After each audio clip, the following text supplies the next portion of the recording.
Hello, dear viewers. Thank you for joining me today. I really appreciate you being here to check out my latest project.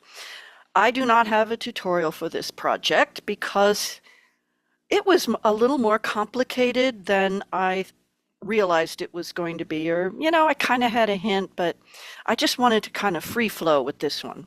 Right now, this journal, it has its signatures, it has a closure. It's my blue jeans journal with blue jeans with bandana. So there's a pocket and there's another pocket. And what's really different about this particular journal is I challenged myself to, well, make a jeans journal with a pair of jeans. And there you can see the back of the jeans, except I had to cut it open. So this is the original seam, and I had to cut it open and then compress it in. And this whole process was a little bit more complex. So without teaching you how to sew, I went, no, I think I'm just going to make this one and ad lib. I mean, I ad libbed sewing in the spine. I ad libbed everything. But after I sewed this in, this also has a lot of, it's flexible, but it's strong. This has buckram and quilt batting. So I sewed the quilt batting to the buckram to the size that I wanted for the cover. So that is the interior structure inside the jeans. Okay. Now the pockets were already on the jeans. This is one of my old pairs of jeans, thoroughly washed, I assure you.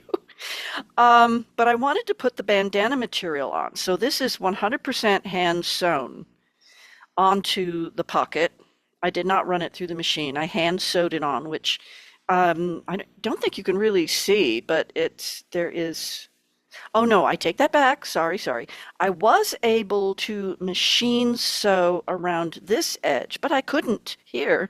Otherwise, I wouldn't have been able to have the pocket be open. So I did have to hand sew the top of the bandana piece of material and the lace and the trim, all hand sewn.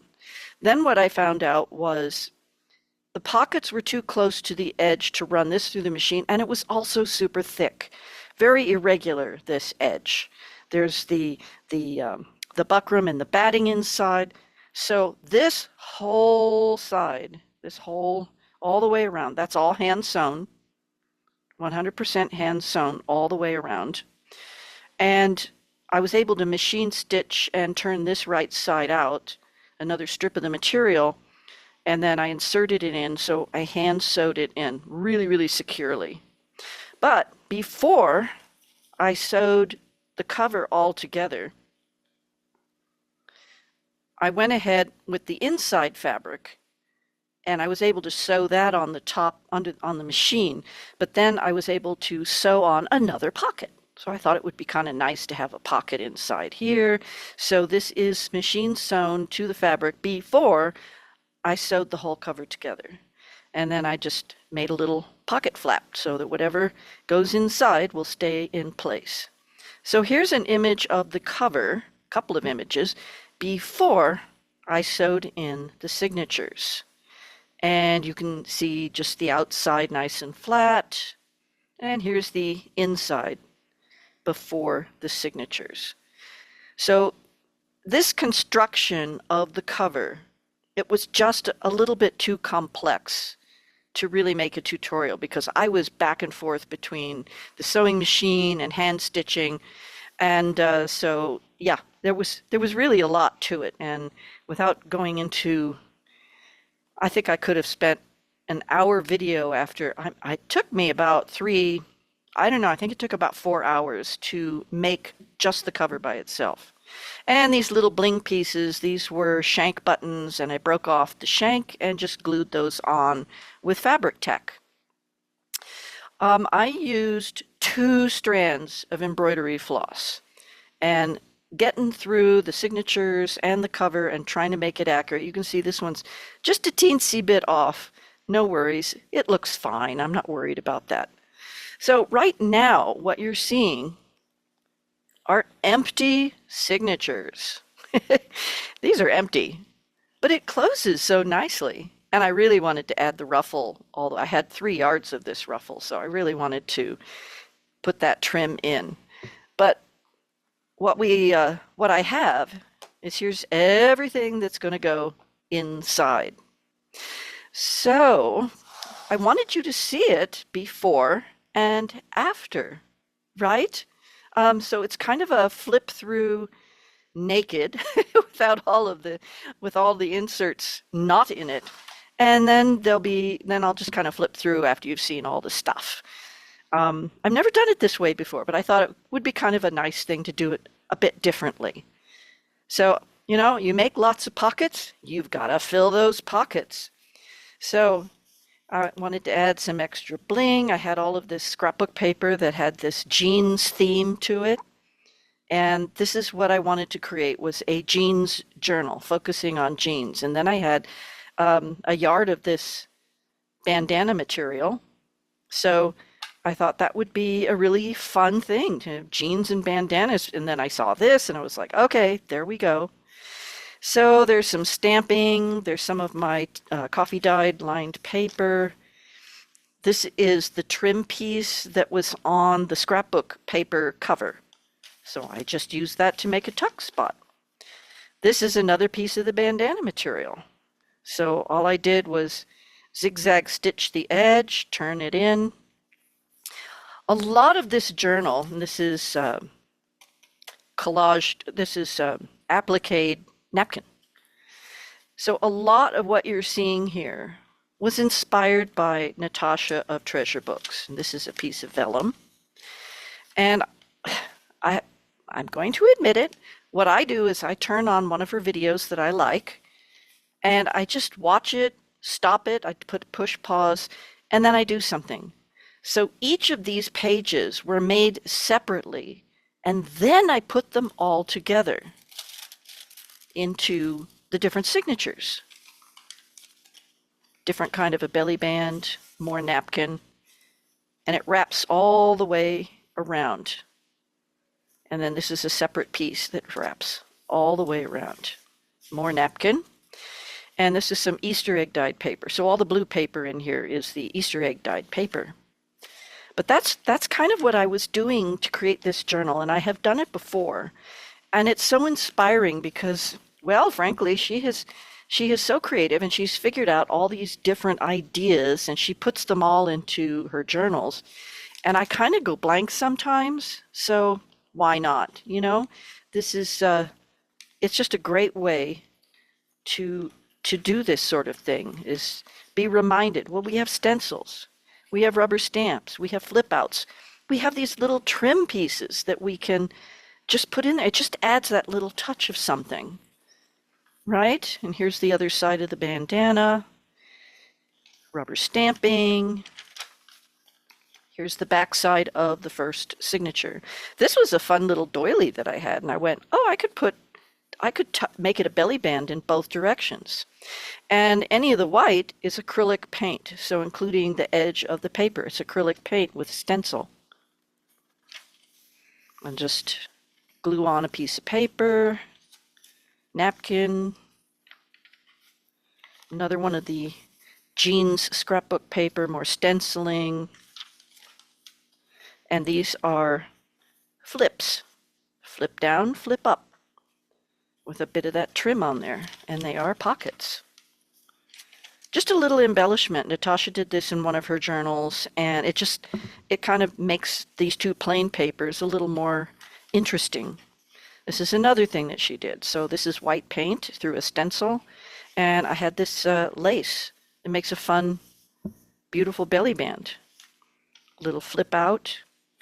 I put this in here just to indicate that there is a pocket in there, so it's a good tuck spot. I had some index cards, so I thought these would be fun to make little flip ups. Isn't that cool? And another little trim piece. I didn't worry about making every page have some kind of thing happening, because whoever winds up owning this is going to go in my Etsy shop. Whoever winds up having this, I mean, look at the fun things, there's some totally blank areas for them to have fun with. And this is a little flip out. Oop, that got a little bit folded. I have to pay attention to that. So we've got a couple of pockets, and this can be written on. I mean, it's not so dark that it can't be written on. And this is another little flip up. And I have it just stapled the paper to this piece of cardstock and then glued it onto the page, as this is nice heavy cardstock. And another little flip up thing. They're very springy. I used I have transparency film for, it's for self-stick transparency film. So I just cut a few strips. I don't have any washi tape that really matches the theme, so I went, oh, that's okay. I don't need anything. This is another fabric pocket, and I sewed the fabric pocket, but then I glued it on. So I didn't want to have the stitching show on the other side, and I could have. Before I glued this pocket down, I could have stitched it on, but that's okay. I just glued it with fabric tack. A couple of envelopes. You'll see what's going in there. Another pocket. Another flip out. And this is the second layer of a napkin. So this napkin design went all the way through to the second layer of the napkin, and I thought it created a more subtle look, and it can be written on. This is a fun one that Natasha shows, where it is just glued onto the page, and it's also a belly band. Another little, this was just a little somebody gave me, was just this little embroidery on a piece of denim colored, like cotton broadcloth or something. And I thought, oh, that's really cute. I make a cute pocket. And it was not much bigger than this. I just went ahead and trimmed it down with pinking shears, and it makes a nice little pocket. Another piece of that napkin, second layer. And pocket, side pocket. Little scrap. Wonder what I'll do with that. And the final pocket, and I just left this clean. Okay, and then there is the full pocket in the back, all, machine sewn on, but hand stitched over the top. Okay, so here it is, just in its signature state. And I love how this came out with the ruffles. So it's a fun one, even without all the goodies inside. So now I'm going to fill it up with goodies, and we'll do a flip through with all the goodies in it. And yeah, so I hope you're okay with doing it as a two-parter like this. And yeah, so let me fill it up, and I'll be right back. All right, are you ready for this alligator mouth? Oh my, yes, it really fattens up quite a bit. And you can compress it with the ties, but yeah, it's really full. And if you make a lot of pockets, you have to put a lot of stuff in them. So the front pocket, the only thing I have in it at this point is I've put in a nice pen. I think there are some things that it's okay if I don't fill them up. I hope you think so too. So anyway, yeah, the pockets on the outside cover don't have anything in them, at least not at the moment. I might change my mind. I do insert a few little extra goodies when I sell a journal, but I don't know what that's going to be right now. I'm sure there'll be something though. So anyway, we won't have to go slowly through this because you've already seen the inside without the goodies. But I will include, so I've got a little waterfall notepad in this one. So everything is color coordinated. Just a little journaling spot. I did have a couple of really neat cards that I turned into journaling cards. And that was part of the whole thing with the bandana. It was really nice because I had these two cards, and that worked out really, really well. So this envelope right now has another journaling card in it. And of course, you can write on the envelope.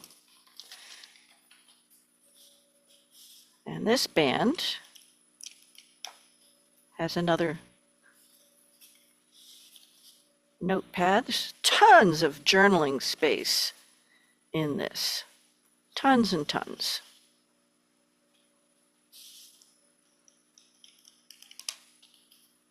Just a simple little thing.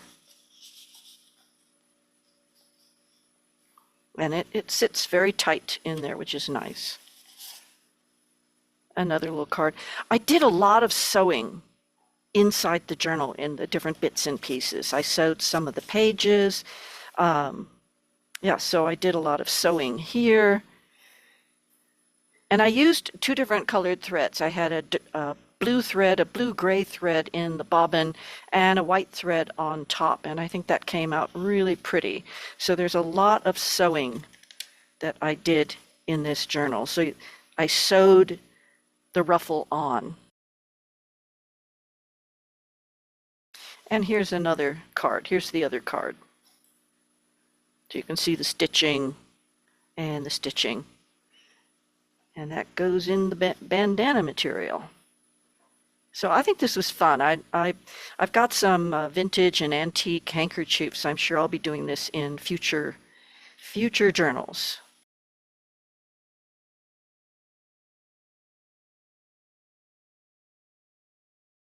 And here's our belly bands. So just journaling cards, little rubber stamping,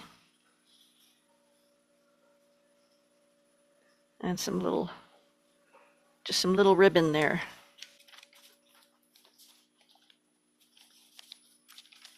And so we have our flip down, and these two are just some scrapbook paper that I thought matched the theme really well.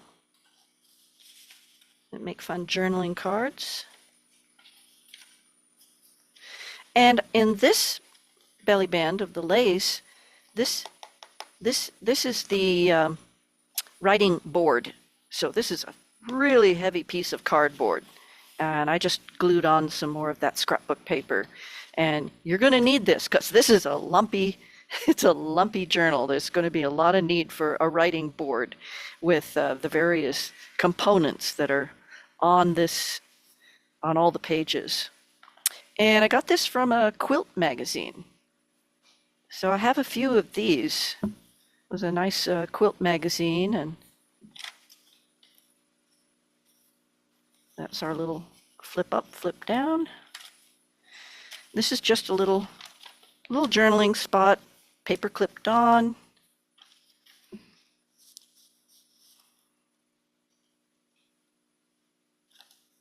little bit of lace.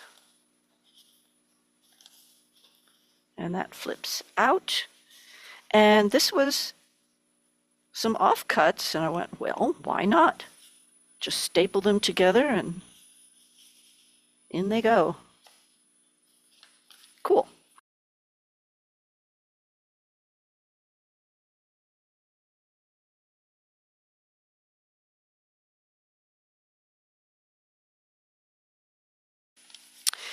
This envelope, at the moment, it doesn't have anything in it, but it's going to. It's going to have a few bits and pieces. It's going to have some ruffle lace. It's going to have a little bit of this bling material. It's going to have some offcuts.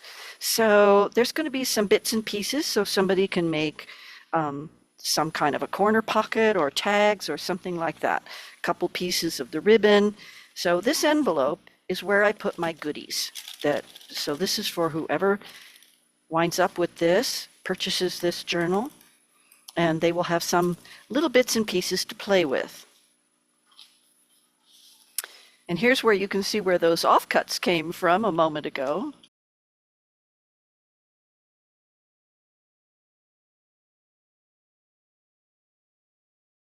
And in this belly band, this is that expanding belly band, I had just this piece of paper sitting on my desk, so just included that as another journaling spot.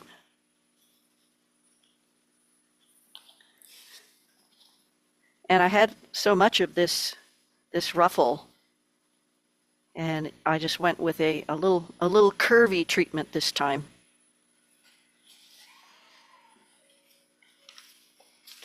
Just a little offcut. And I cut out the hearts from a little scrap of that other scrapbook paper. Same here, little offcuts.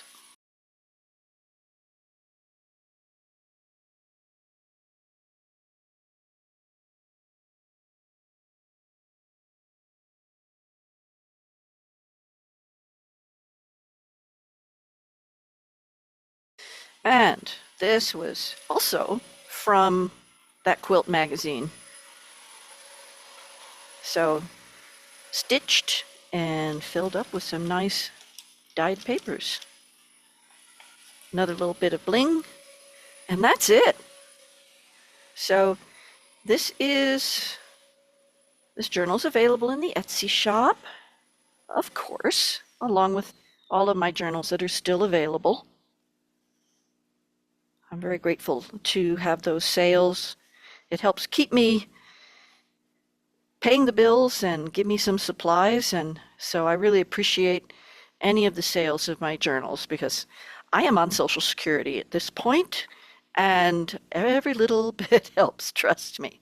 So there she is. I mean, this is a chunky one again. I do tend to make them rather chunky, but as I said, you've got pockets, so you got to fill those pockets up.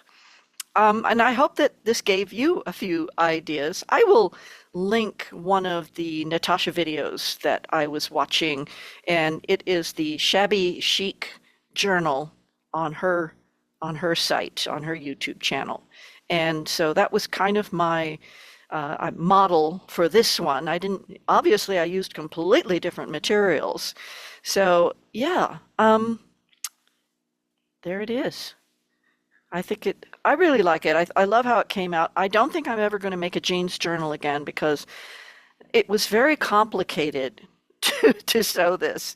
And I think you can probably see how it could be, but you never know. You might be inspired to take like an old pair of jeans or other clothing and sew a cover. And I do have a few videos on how to sew a cover for a junk journal. And these, I'll have a few little extra things in here when it comes time to let this one go to a new home.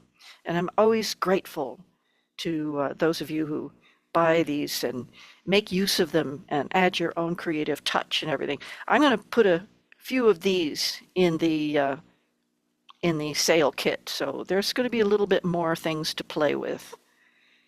But yeah, this a big fat one, and it's got lots of goodness and fun stuff in it. I hope you like it. I look forward to seeing your comments, and thank you so much for watching. Thank you for being here.